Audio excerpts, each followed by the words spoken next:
Brooksaw Antiques here. Today we have this 1956 Royal Quiet De Luxe vintage portable typewriter. Let me show you how to use the functions and make sure they all work.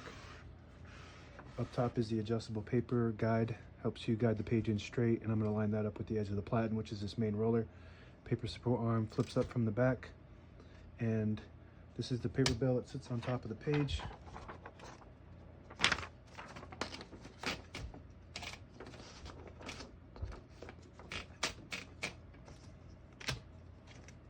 And the rollers on this are adjustable too. The margins are magic margins located on each top end. Right now we have it all the way on the edge and kind of near the middle on the right. And what I want to do is put it on the end, so I'm going to hold the carriage release, which is behind this knob here, and the magic margin on the right top, this red button, and I'm going to edge it all the way to the end. So now it's all the way in the end. And if you want it towards the middle, you just put the cursor where you want it and then hit that button and it'll send it magically to that spot. Hence magic margin. But we're going to move it back towards the edge. And the same concept with the left side. If you wanted the margin right here, you put the cursor there and then push the left button and it sends the margin magically to that spot. And if you want it closer to the edge, you don't have to hold the carriage release. You just hold the magic margin button and move it all the way to the edge on the left side there.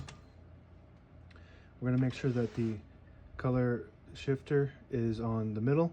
If you have it on the left, it prints the bottom portion of the ribbon. If you have it in the middle, it prints the top portion. If you have it to the right, it doesn't print at all. That's for the stencil, for copying stencils, so you don't need print for that.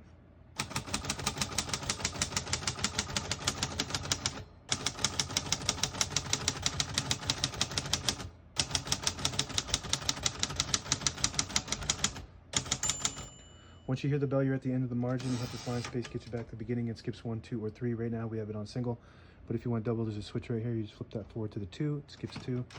Flip it to the 3, it skips 3. That works good. We're going to keep it on single for now and finish typing.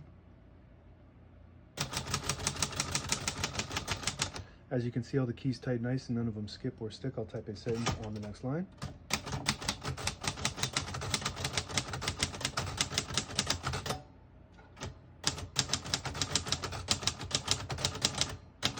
Very nice type of machine. As you can see, I hit 2 keys at the same time and they get stuck if you do that.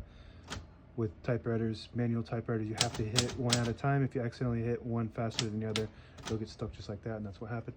Nothing wrong with the machine. That was an operator error. And you can see the print. This has unique print. The font is unique. It does print 10 characters per inch, the Pica size, but it's just a little bit different font compared to most typewriters.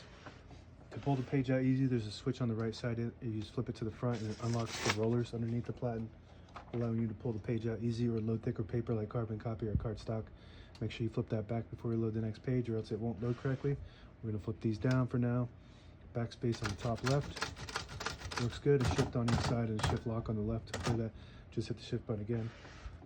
This one has manual tabs, so if you flip that top panel back and you just push these little tabs to where you want them. There's a scale back here to tell you exactly what space you're on. And they got 1, 2, 3, 4, 5 of them.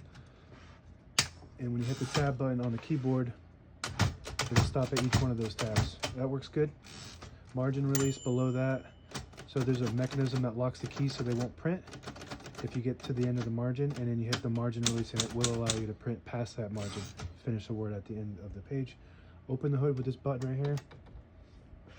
Touch control on the left side here. The farther right you go with this, the more tension there is when you hit the keys. They respond much faster, but you got to hit them harder.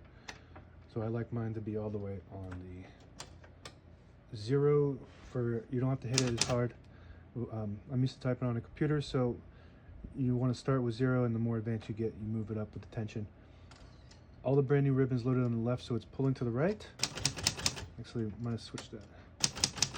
That's the way we want it, to pull to the right. And if you want to switch the direction, the switch behind the touch control, push it to the left and pull to the left.